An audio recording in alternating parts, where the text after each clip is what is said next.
a war on coal. They even named this bill the End the War on Coal Act.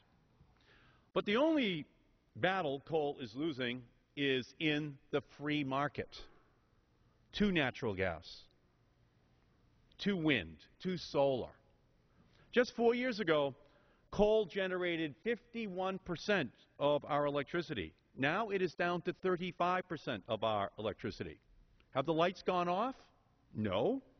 And that's because coal has been replaced in the free market by natural gas, which has risen from 21% to 30% of all electrical generation in our country. And by the way, the same thing is true for wind. Wind has gone from 1% of electrical generation to 4% of electrical generation. That's your answer. That's what's happening. The marketplace has moved to natural gas, another fossil fuel, by the way, and wind. And why have they done so?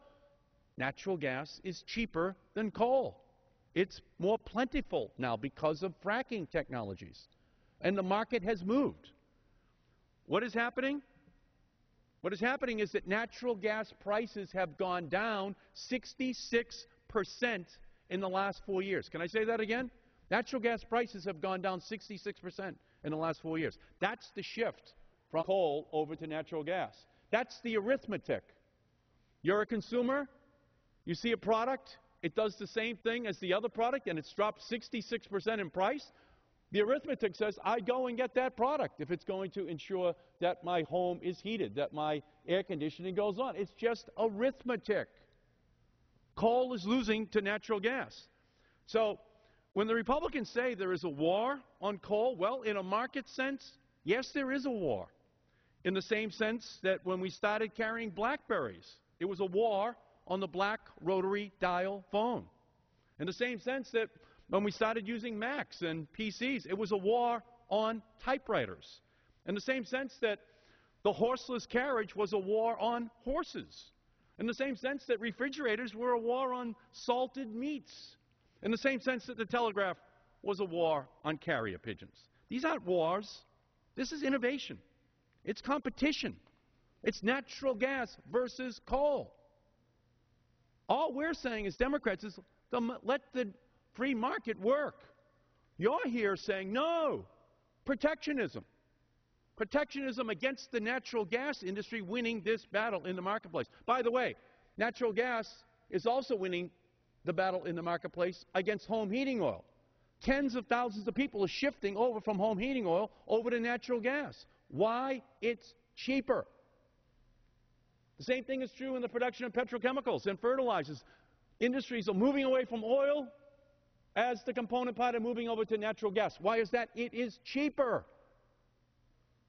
It's across the board. Do you understand this, Republicans? It's arithmetic. It's simple. It's easy to understand. It's not the policies of the Obama administration. If you want to blame someone, blame Adam Smith for ruthless Darwinian, paranoia-inducing market system that we've adopted where utility citizens and petrochemical industry move towards a product which is cheaper, more available here in the United States, a domestic industry that is here.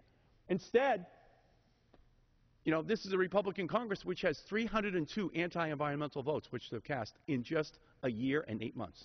302 anti-environmental votes. That's what they're all about. This whole thing is an excuse to lower the protection against pollution coming from coal that damages the health of children, the health of our environment all across our country, when they're just losing a battle to natural gas in the marketplace. They get an F on Medicare this Congress, F on tax breaks, F on jobs, F on urgent priorities, F on women, and an F on environment. It's just an excuse, okay? Because they don't like what's going on in the marketplace, you know? And it's a shame because they tout themselves as that party. Simultaneously, you know what they do? They're killing the wind tax break. Killing it because it's up to 4% electricity and keeping the exact same amount in for ExxonMobil and the oil companies to produce oil. Now, how can you call that a plan of all of the above? All of this tilts the playing field, tilts the competition in the marketplace. You can't give tax breaks to oil and take them away from wind and say you're all of the above.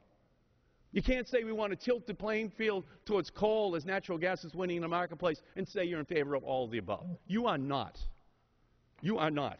So, ladies and gentlemen, I ask for a no vote on this rule, a no vote on these bills as they come to the floor of the House. It is anti-market policy on steroids.